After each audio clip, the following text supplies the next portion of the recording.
En el segundo bloque de Descontracturados, este verano, ¿tuvieron lectura de verano ustedes? Sí, estoy terminando la recién. Yo tuve una lectura de verano muy interesante, un libro que lo tenía pendiente hace tiempo y un poco como que me desafió Hernán Casiari a leerlo, que siempre lo escucho por el radio. ¿Ah, sí? Un libro que dice que él asegura que se lee de una sentada, y dicho y hecho, en un par de horas, una madrugada lo maté y quedé fascinado. Y tenía muchas ganas de hablar con su autor, y ya lo tenemos comunicado, como en línea... lo tenemos en el teléfono, en contacto, conectado a Pedro Mayral, su autor. Acá, Cristian, ¿cómo estás, Pedro? ¿Cómo te va, Cristian? ¿Cómo andan por ahí? ¿Me oyen bien? Bienvenido acá al programa La Mesa de Descontracturados. ¿Cómo estás? Gracias. ¿Qué te enganchamos haciendo esta noche de lluvia aquí en la ciudad? Acá estoy cerrando ventanas porque se está volando todo en mi casa. Sí, a nosotros nos agarró... ¿Qué fue eso? Una ventana. Una ventana. Exactamente. Sí. Nos agarró una lluvia tremenda. Estábamos jugando al pádel nosotros. Nos hacemos los deportivos y nos agarró. Tuvimos que suspender. Así que, ¿qué te enganchamos? Bueno, cerrando ventanas. Contanos un poco. Estábamos hablando, le vengo recomendando acá a los chicos hace tiempo este libro fascinante, el de la uruguaya, que lo publicaste ya hace cuánto, hace un par de años. Creo que salió en el 2016, ¿no? 2016, 2017, por ahí. Sí, en ese lapso. Y bueno, ¿qué te generó este fenómeno que se generó? Muchos comentarios en redes sociales, se ven muchas cosas de este libro. ¿Qué te generó este fenómeno? Sí, fue la primera vez que yo pude ver el tiempo real como si fuera el boca a boca o el minuto a minuto, ¿viste? Como si fuera casi el rating de un libro. Yo antes no había podido ver esto. Lo vi sobre todo en Twitter, en Facebook, y también sobre todo el fenómeno de Instagram, de la gente subiendo la tapa del libro y comentándolo. Fue bastante curioso eso. De pronto me di cuenta de que estaba explotando. Sí. Y bueno, fue muy vertiginoso. Sigue pasando porque ahora rebota en los países donde se va publicando, y a la vez ya no me meto tanto porque me llevaba mucho tiempo quizá la intriga esta de ver qué decía la gente del libro, pero claro, llega un momento que tenés que ocuparte de tus cosas pero fue interesante vivirlo eso por primera vez. Ponerle con Sabrina Lau había pasado algo similar, pero no estaba el fenómeno de las redes todavía en el 98. Sí. ¿Y qué tanto hay de vos en este libro? Porque también he escuchado notas y hablar como que hay algo como una cierta catarsis, ¿no? En este libro Te quería preguntar eso, ¿qué tanto hay de vos en el personaje de Lucas en la uruguaya? Además de Luquerele. Yo digo bastante en broma, pero bastante en serio, que es como un 53%. Un número exacto. Sí, quiero decir, hay muchas cosas mías. Sí. Y también hay cosas inventadas. Yo armo como una especie de Frankenstein con el personaje, ¿no? O sea, agarro cosas que me cuentan, cosas que me pasaron a mí, cosas que le pasaron a un amigo, y entonces armo un personaje creíble y después no le contesto a nadie qué es lo que sí hice y qué es lo que no hice.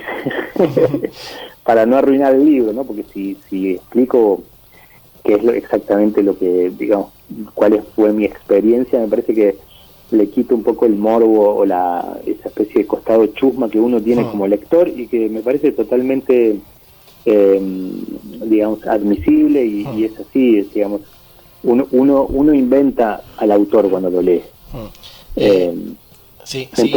Entonces si yo les digo exactamente a la gente qué hice y qué no hice, me parece que les arruina un poco el juego. Claro, sí, perdón un poquito ese morbo, como bien decís. ¿Cómo es? ¿Cómo fue el proceso para escribir este libro? ¿Cómo sos vos como escritor? ¿Sos un escritor más de bar, de café, o de aislarte un poco del mundo y encerrarte en un lugar? Mira, la verdad es que con cada libro tengo que inventar cómo escribir ese libro. Eso es lo que me pasa. No es algo que ya tengo como el oficio que me siento y lo hago, sino que empiezo a dar vuelta, me angustio, me agarra ansiedad, digo, lo voy a arruinar. Este libro en particular, La Uruguaya, fue sentarme, primero despertarme temprano, eso de las 6, y desconectar el wifi. Escribir intenso 2 horas y media antes que se despierte así más la familia. y me agarre a mí el día además, ¿no? Sí. De empezar a llevar niños al colegio, todas esas cosas. Y después corregía a la tarde o escribía un poco, pero sobre todo la intensidad de esa madrugada me venía muy bien. Y también desconectar el wifi porque, bueno, por eso, porque estamos, no sé si les pasa a ustedes, dando vuelta en una especie de calecita de redes, cositas. sí, de Twitter a Instagram, de Instagram a Facebook y así. Sí, que uno va buscando eso y después siente que no hiciste nada. Y entonces hice una cosa que por ahí le sirve a alguien, que fue desconectar el wifi y poner un papel al lado de la compu. Y cuando aparecía la mafia esa mental que me decía, deberías conectarte porque tenés que buscar tal dato, ¿no? Ajá, entonces yo anotaba en el papel, buscar tal cosa. Y cada tanto me aparecía esa necesidad de conectarme. Entonces yo anotaba, buscar esto. Y después, lo curioso es que cuando me conectaba 3 horas después, de las 10 cosas que había anotado, buscaba 2 o 3. Ah, sí, interesante. Lo demás era pura necesidad de likes y de droga dura de internet. Sí, porque pasa mucho, estás buscando algo, tratando de escribir algo sobre un tema o lo que sea, y vas rápido, abrís una pestaña para buscar tal palabra o un sinónimo de esa palabra, o si estás pensando en una palabra y buscas el significado de esa, a ver si estás en lo correcto con lo que pensás, pero está bueno ese dato que decís de anotarlo aparte y buscarlo después y encontrarte con que son menos las cosas que en realidad estabas buscando. Es un poco analógico, pero yo creo que una de las cosas que tenemos que tratar de aprender es a desconectar hoy día, ¿no? Sí, lo voy a tomar ese dato, yo ahora dentro de poco te cuento, Pedro, empiezo este sábado un taller literario, porque tengo un poco ese bichito de ganas de escribir, estoy escribiendo un par de cosas, así que voy a sumergirme un poquito en ese mundo. Buenísimo, qué bueno, mirá, a mí me hizo mucho bien ir al taller, en los 90 iba a un taller, y todavía conservo los amigos del taller y todavía nos pasamos manuscritos, anillados. Sí. Y no solo aprendí ahí a escribir mejor, sino a escuchar, eso está bueno. Sí. Escuchar a los demás, ¿viste? A ver qué te dicen, escuchar lo que escriben. Me parece que ahí se va armando el taller. Y ahora disfruto mucho dando taller también. Ajá, sí. Sí, me pasó leyendo el libro de la uruguaya que haces mención en un momento a algo de esto, de los talleres literarios, y como que lo releí un poco esos momentos porque es un poco lo que estaba buscando también en mi caso. Está bueno. Ah, claro, en un momento hablo ahí del taller que hace el personaje de Enzo. Sí, ese mismo, en los 90. Una especie de anti-taller donde no los deja escribir. Claro, sí, eso está muy, muy interesante. Si nos tenés que contar a quienes no lo leyeron al libro, ¿de qué trata la uruguaya? ¿De qué va? Es la historia de un tipo casado que cruza por el día a Montevideo desde Buenos Aires a buscar unos dólares y a encontrarse con una chica uruguaya que conoció el verano anterior y le sale bastante mal. Eso sería la explicación. Lo que pasa es que, claro, ahora por ejemplo que hice el guión para la película, me doy cuenta de que eso es lo que se ve, digamos, es la sinopsis del libro que se ve, pero también se podría decir es una larga confesión de un tipo a su mujer explicándole la estupidez que cometió un día y que le cambió la vida para siempre. Ese costado más culposo de monólogo interno que hay en el libro también, eso digamos sería la sinopsis también del libro, pero a la vez fue muy difícil de hacer para el guión de cine, ¿no? Porque es la parte invisible, digamos, es lo que no es acción. Sí. Entonces eso es difícil de trasladar al cine. Perfecto. Pedro, ¿cómo estás? Te habla Sebastián, ¿todo bien? ¿Cómo te va, Sebastián? Bien, todo bien. Ya que mencionaste la película, nos metemos un poquito ahí. Estuvimos viendo y la va a dirigir Diego Peretti. ¿Esto ya está la confirmación? Sí, Diego Peretti está involucrado en el proyecto con Javier Beltramino, el productor. Y no sé todavía, no se sabe de qué lado de la cámara va a estar Peretti, si en uno o digamos como codirector o actuando o de los dos. Ah, mirá qué bueno. Pero está muy involucrado con el proyecto y le gusta mucho el libro y trabaja con Javier Beltramino, así que de alguno de los lados va a estar. A mí me gusta mucho como labura, así que me encantaría que sea así. Sí, acá todos en la mesa somos fanáticos. Nos tatuaríamos la cara de Diego. ¿Quién, entonces me decís que es fanático del libro? ¿Quién buscó a quién? ¿Quién se acercó al libro? ¿Diego o ustedes a él? ¿Cómo fue? No, yo creo que ahí fue Javier Beltramino, está el productor que compró los derechos, estaba trabajando en otra película con Diego y le pasó el libro. Y entonces Diego se entusiasmó y se sumó a eso y entonces Beltramino habló con Cristian Basilis, que es guionista, y Cristian Basilis es Chiri, que labura en Orsay con Cassiari. Sí. Entonces por ese lado me engancharon a mí y me dijeron sumate, lo escribimos de a tres. Y bueno, es eso. Después de una serie de reuniones y demás, a mí me interesó la propuesta de ellos porque era la propuesta donde yo podía participar, a diferencia de Una noche con Sabrina Lab, donde yo no colaboré en el guión, ¿no? En cambio, acá sí, acá me puedo meter y intervenir, y ahora que la culpa sea mía, digamos. Claro, si sale bien o sale mal, también estás involucrado. Tu nombre va a aparecer. Sí, qué sé yo, me divierte. Yo con Sabrina Lab me gustó cómo salió y todo, pero me quedé un poquito con las ganas de meter la cuchara ahí y participar como guionista. Después laburé como guionista con Sorín y escribí algunos largos, pero basado en un libro mío es la segunda oportunidad de hacerlo, y nada, me entusiasmó mucho empezar el laburo, por lo menos. Ahora el guión lo va a agarrar Cassiari y Basilis y lo van a transformar probablemente. Y va a cambiar bastante, supongo, ¿no? Va a tener algunas modificaciones. Espero que sí, claro, porque la versión que yo hice es bastante literal, digamos, ¿no? Ajá. Bastante cerca al libro.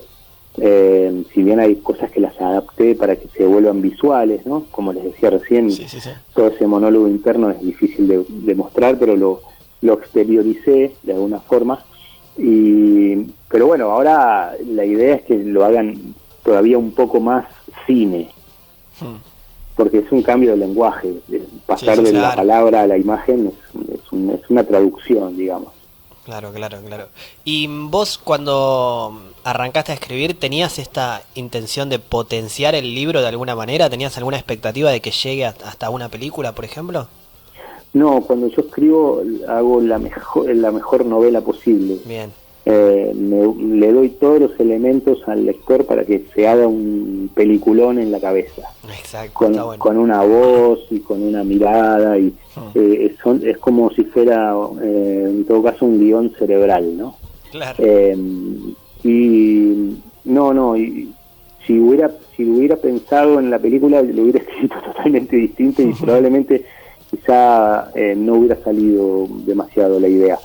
La verdad que lo que tiene la uruguaya para mí es un tono muy íntimo, y esa intimidad es totalmente verbal y es totalmente truquitos literarios. Solo hago eso con palabras, digamos. Hay que ver cómo se logra esa intimidad en el cine, ¿no? ¿Qué tal, Pedro Luis te habla? ¿Cómo te va, Luis? Todo bien. Justo comentabas recién la intimidad. ¿Cuál es el rol en la intimidad en este contexto, en la actualidad? ¿A qué te referís con este contexto? O sea, en el siglo XXI, con las redes sociales, con una intimidad que incluso es casi como una moneda de cambio también, en la exposición y también incluso también como un capital. Mira, es una buena pregunta esa. Yo creo que hay una falsa intimidad construida para que se vea en redes, ¿no? Sí. Hay una construcción de la identidad en redes, ¿no? O sea, yo me invento una especie de avatar que está en lugares muy lindos, en Instagram, ¿no? Y muestra un poquito de mi intimidad, estiriqueazo un poquito con eso siempre, ¿no? Muestra un poquito de...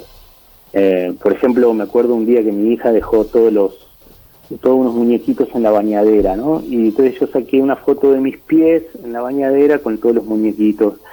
Claro, hay una histeriqueadita ahí, ¿no? Que estoy en pelotas en la bañadera, claro. Muestro un poco eso. Entonces, lo que me parece interesante de la literatura es que la literatura es muy buena cuando va a mostrar lo que salió fuera de cuadro en tu Instagram. Lo que a vos te hubiera dado vergüenza que salga en tu Instagram, eso es muy buena literatura en general. Es decir, el culo de Facebook, el culo de Instagram. Eso, y no mostrado en pose, digamos, sino en tu peor ángulo, ¿no? Entonces, yo creo que la intimidad es sí, como vos decís, es una moneda de cambio, pero si realmente la sabés usar en lo literario, es muy poderoso porque provocás mucha identificación en el lector. Si vos mostrás lo que te da vergüenza, lo que te da miedo, lo que no te animás a mostrar en redes, lo escribís sobre eso provoca muchísima empatía, ¿no?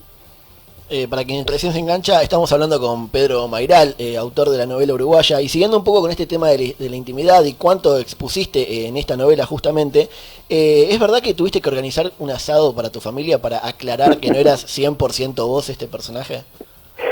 Sí, es verdad, fue como un asado de desagravio, ¿no? Sí, porque de nada, la familia la asusta siempre cuando escribís, ¿no? Pobre familia, sos un gran traidor, usás las anécdotas familiares, las transformás, contás secretos, te exponés, ¿no? Mi hermana me dijo, pero ¿era necesario que el personaje toque el ukelele como vos, no? O sea, estaba como indignada. Y mi suegra me confesó que leía el libro pensando, repitiéndose, este no es Pedro, este no es Pedro, este no es Pedro. Y sí, es así, ese no soy yo, suena mucho a mí porque tomé muchas cosas, pero hay costados un poco antipáticos del personaje que yo sabía que tenía que ir muy lejos, digamos. Es un tipo muy frustrado, ¿viste? Es un tipo muy frustrado que le está echando la culpa a la familia de su frustración. Es una bomba de tiempo el tipo, y se va a vivir esta aventura de un día y cree que va a tocar del cielo con las manos. Y bueno, eso hizo que yo exagere en algunos aspectos, ¿no? Entonces, de golpe la familia te ve ahí reflejado y ve el gran derrumbe de una pareja y claro, pensaron que era textual, ¿no? Entonces un poco el asado fue como para mostrar que estábamos juntos con mi mujer, ¿no? Fue una situación muy ridícula, creo. Pedro, puede ser que hayas estudiado... Y se quedaron mucho más nerviosos, por supuesto, ¿no? Claro. Pedro, ¿puede ser que hayas estudiado medicina? Muy poquito. Ahí quedó como mal redactado en Wikipedia eso. En realidad me metí en el ciclo básico y ya biología, química, matemática me pegaron un revolcón en el primer año, que fue el primer año donde largué. Claro, pues ahí en un lugar había leído que también fue parte, es un tema importante también en tu familia, el momento de decirles que no ibas a seguir medicina, ¿puede ser? Claro, sí, yo vengo de una familia como de carreras fuertes, ¿viste? Tenés que estudiar, abogado, ¿viste? Cosas así. Entonces, de pronto me empecé a dar cuenta que no me gustaba medicina. Yo tenía ahí 18 años, ¿no? Temí mucho desilusionarlos, entonces mentí y seguí yendo a la facultad, pero también para mentirme a mí mismo, ¿viste? Como que yo seguía yendo, pero iba a la cafetería y me ponía a leer ahí. Entonces ya no iba más a las clases. Claro. Y escribía mis primeras cosas, leía ahí, y bueno, después se destapó la olla, se armó un quilombo grande en casa, y yo hice una guachada que fue, en ese momento estaban dando La Sociedad de los Poetas Muertos. Sí. ¿Se acuerdan de esa película? Sí, gran película. Con Robin Williams, ¿no? Y en la película había un chico que se suicidaba porque no lo dejaban estudiar teatro, ¿no? Sí. Entonces yo le dije a mis viejos que era importante que fueran a ver esa película. Que fuerte película. Sí. Estabas dando un mensaje, estabas queriendo dar un mensaje importante. Una psicopateada horrible fue. y ellos sabían que yo quería estudiar letras por ahí, y volvieron pálidos del cine, diciendo que era importante que yo estudiara lo que quisiera, qué sé yo. y funcionó muy bien. Me puse a estudiar letras poco tiempo después, y bueno, así empecé. Siempre tuve una vocación muy clara y fuerza para apartar los obstáculos. Está Siendo muy un tipo tímido y siempre medio que me sentí medio chiquitito, pero tengo como un superpoder para apartar las cosas que me obstaculizan para escribir. Y ahora te vemos que te estás animando un poco, te has animado en el último tiempo a la música. Pues me acuerdo que, no sé si acá con Lucho, cuando fuimos una vez a una presentación de la Orsay, cuando volvió hace poco, hace un par de años, Sí. que Cassiari te invitó al escenario en un momento y vos estabas medio ahí retraído a querer tocar y terminaste tocando porque te presionó ahí Cassiari. Mirá, estuvieron en mi debut musical en Orsay, que me parece que fue un tanguito que toqué y Sí. que en realidad fue toda una puesta en escena porque lo teníamos ensayado Ah, bueno, bien. con los músicos de ahí de Orsay, ¿no? Sí. Sí, pero salir ahí adelante del público, te quiero ver ahí. Te No, vimos. no, o sea, a mí se me sigue arrugando todo y ya debe ser como 8 veces que toqué en público. Ahora estoy haciendo un dúo Sí. que se llama Pensé que era viernes con Rafael Otegui, y el otro día ahí en Museo Mar tocamos, nos deben haber ido unas 100 personas por ahí, y estuvo re lindo, la verdad. Ahí, Súper cálido el público, tocamos canciones y yo fui leyendo unos pornosonetos míos. Ahí en ese terreno quería entrar para como ir redondeando un poco la nota. ¿Qué son los pornosonetos? Contanos un poco de eso. Bueno, como su nombre lo indica, son sonetos porno, pero en realidad son medio eróticos algunos. Hay algunos más porno que otros, digamos, más explícitos. Otros son casi, te diría, líricos. Hay otras que son como momentitos medio urbanos, que no son para nada sexuales, pero sí es verdad que hay muchos que tienen un contenido sexual bastante así como casi con fluidos, digamos, ¿no?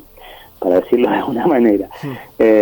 Y son sonetos, tienen la estructura del soneto clásico, que son 14 líneas, con versos de 11, rimadas, qué sé yo, pero donde es como una cajita donde de tono ahí adentro cosas muy berretas, muy actuales, lenguaje muy coloquial, cosas hasta vulgares, te diría, y también muy líricas. O sea, que está el cruce de lo clásico y lo actual, de lo alto y lo bajo, y todo lo que pude de alguna manera contrastar ahí dentro del soneto, lo metí.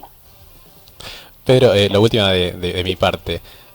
Como tus personajes que fueron a Uruguay por un motivo en particular, por un objetivo, ¿vos a qué lugar te gustaría ir y por qué motivo?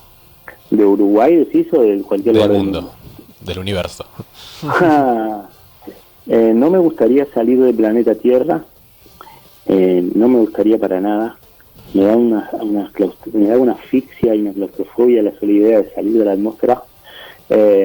No, tiene que ser algún lugar del mundo, ¿no? Claro. Mira, no sé, que creo que me gustaría ir de vuelta a Europa. Tengo muchas ganas de ir a algunos lugares de España. Me gustaría conocer el País Vasco, el Cantábrico, y medio en veranito, ¿no? Porque debe ser áspero. Me gustaría eso, y ir a buscar un poco algunas raíces que tengo por ahí, por el país, también por Aragón, por esa zona. Eso me gustaría conocer. Alquilarme un auto en España y viajar así 15 días, me encantaría. Sí. ¿A Bretaña volverías con Cucurto?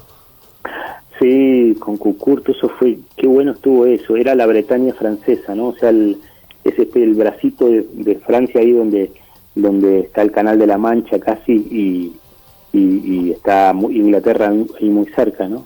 Esos fueron 2 meses en un lugar medio helado, con Cucurto, que se puso a pintar y yo me puse a hacer canciones. Fue fue lindísimo ese viaje.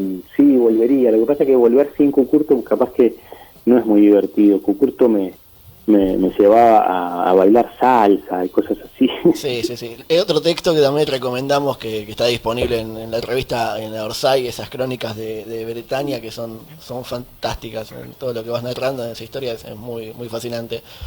Por último, Pedro, no sé si tendrás ahí a mano algo como para leernos algún pornosoneto para conocer un poco más a fondo de qué se trata esta cosa tan curiosa. Bueno, a ver ya que estábamos hablando de Uruguay recién, ¿no? Sí. A ver si lo tengo por acá. La página 10.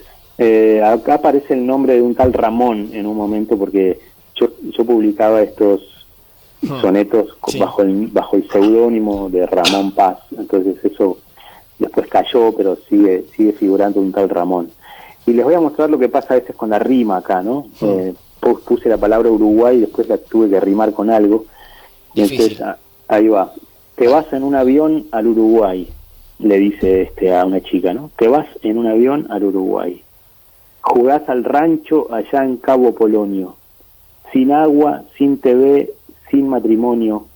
Con headphones escuchás Jamiroquai. Te curtís un jipón de Barrio Norte. De noche entre las piedras, sin orgasmo. Se te acaba la yerba, el entusiasmo. Buscás en la tiniebla el picaporte. No dormís por el asma de las olas. Soñás que en las cortinas hay un hombre. Te despertás ahogada con mi nombre. No querés operarte ya las lolas. Me escribís y llorás. Quizá retorno. Volvé que acá Ramón está en el horno. Brillante. Excelente, Pedro. Te agradecemos mucho por compartir este rato con nosotros y bueno, te dejamos ahí que sigas cerrando ventanas. Dale. Un abrazo. Bueno. Grande. Gracias por llamar, un abrazo grande. Chau, chau.